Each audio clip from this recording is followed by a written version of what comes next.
10 different types of hooks, right? Number 1, it's the question hook. Number 2, it's a shocking statement. Number 3 is the storytelling hook. Number 4 is the preview hook. Number 5, it's the personal connection. Number 6 is the statistic or fact hook. Number 7 is the challenge hook. Number 8 is the quotation hook. Number 9 is the metaphor hook. Number 10, it's the proof hook, right? So you can go back, take a screenshot of this, save this, right? These are the 10 different types of hooks that I use in every video. And yeah, if you just want these hook templates, just click the link in the description. I'll send it right to your inbox. I'll have it within the workbook just so you can have access to all of this and you can write a banger hook on your own, okay? So in terms of which one you should use, right, you have to understand that each hook has its own place depending on the context of the video.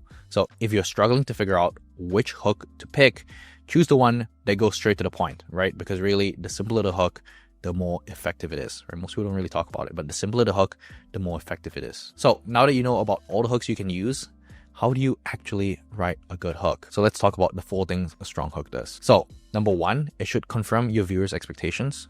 Number 2, it should introduce curiosity. So you should tease a story, solution, or result. So number 3 is set the stakes. So it's highlight why the viewers need to watch, or make it very clear what the viewer will learn from the video. So that's setting expectations. And number 4 is to establish uniqueness. So it's to show why your content stands out. So for example, in this video, right, Alex Mosey's $100 million code email strategy. This video, it says here 32K views. That's an old screenshot. Right now, I think at about 300K views in the tiny code email niche. So when I look at the title, right, every time when I script a video, I do this. I need to have the title before I write the script, because once again, title, thumbnail sets expectations for the video, and then the hook will follow up from the title and thumbnail. So whenever I have a title, the title will raise certain questions in the viewer's mind. And I just want to outline these questions and I just want to answer them. That's literally it, right? So it's, how did Alex's code email strategy make him $100 million, right? Is his code email strategy effective? Is it easy to implement the strategy? Can I use it to make money for my business? That's immediately what I think of when I see the title, right? Alex Mosey's $100 million code email strategy. And then all I have to do is answer them, right? Answer all these questions that pop up in the viewer's mind. It's like handling objections before a sales call. Exact same thing. And if you can handle all of them before the sales call, the more likely they are to buy, right? Assuming you have a sales call, right, within your sales process, or whether it's like just leading them to a landing page, you just need to answer all of these objections. In this case, we're selling them on watching the rest of the video. So we get this hook, right? Alex Mosey uses cold outreach to generate zillions of leads across his portfolio companies without lifting a finger. And I read this before, so I'm not going to read it again. So if you read this, right, and you can pause and read this, right, this hook answers all of the viewers' questions that they have in mind, right? The first line says, Alex Mosey uses cold outreach to generate zillions of leads. So it answers, how did Alex's code email strategy make him $100 million? This one, is his code email strategy effective? I said that it's effective, number 1, right? And I said I'll boil it down into 4 key steps, so it's easy to follow. I said, okay, this is the exact strategy. So once again, it answers, is this code email strategy effective? And is it easy to implement, right? Once again, I answered it, I'll boil it down to 4 key steps. So there are certain sentences that are like dual purpose that answers multiple questions in the viewer's mind. And could I use it to make money for my business, right? So it's like, oh, I spent the last week breaking down the strategy, so you don't have to. Just like that. That's how you write a hook. Nothing super complicated. Just answer the objections within the title. So you know how to write banger hooks. Let's go. So how do you actually write a good hook? I'm going to go through some hooks for the most common types of YouTube videos, right? Educational and documentary. And let's start with educational videos. I'm just going to go over a couple examples, kind of the logic and the thought process behind each line. Really, the hook is where you need to be the most particular about every single sentence, because every sentence needs to have a purpose in the hook. If it doesn't have a purpose, if it doesn't add to, getting the viewer across the line to watching the rest of the video, then you can probably cut it. So it's one of my bigger videos, right? How Iman Gaji made $40 million from one YouTube video. First line, based on the title, you can see, listen up, because Iman Gaji made $40 million from one YouTube video. Once again, just repeat the title, right? That's immediately validating the click. Nothing super complicated. And it works because it confirms the click. And use it to buy his private jet. So once again, it builds intrigue, it builds stakes. Also, kind of during the time when my video was posted, Iman Gaji bought a private jet, which is totally ridiculous, by the way. So so that also kind of adds to the intrigue there, right? It raises the stakes. Private jet makes the viewer wonder if they could be that successful too. And it's also kind of like a commentary or kind of like a trending topic that I leveraged within the hook. And then the 6th line, and because I want the private jet too, I spent 3 weeks slaving away at my computer to figure out how he did it. So there's also like credentials here. Okay, I spent all this time learning about it. It's also kind of a joke, oh, because I want a private jet too.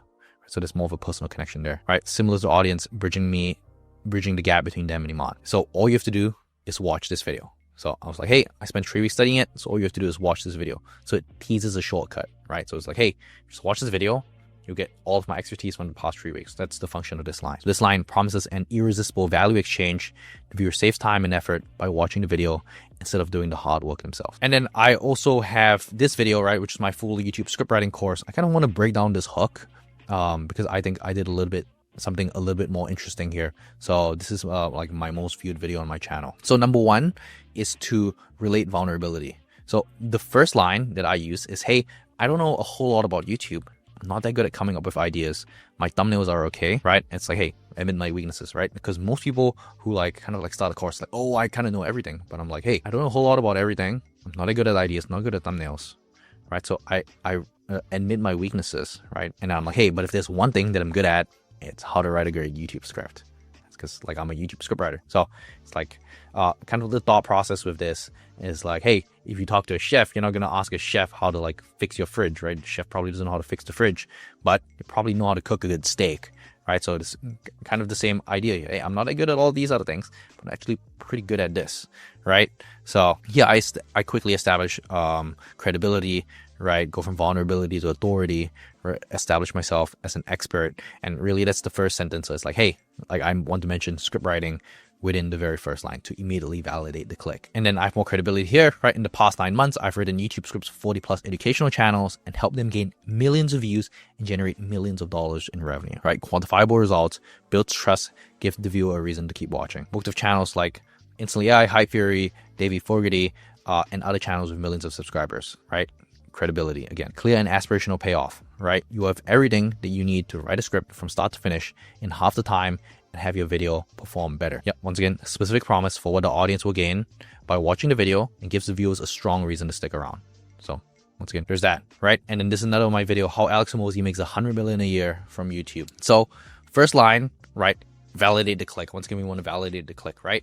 Alex Hormozi has become one of the biggest creators in the business niche on YouTube, going from 0 to 2 million subscribers in just 4 years. So credible figure, why you should listen to this guy. But what is it that makes his videos go viral over and over again? So here we want to create an open loop, create a question in the viewer's mind, right? So this line builds curiosity. It's like, hey, rhetorical question, right? Positions us as someone who has done the research. I spent the past 6 months watching all of Alex Hormozi's content, long form and short form, to figure out what he's doing differently. So authority through effort, right? So this is called input bias, right? Where I've put in a large amount of time and in exchange, you just have to watch the short video to really understand it. So we emphasize the effort and time we spent on research.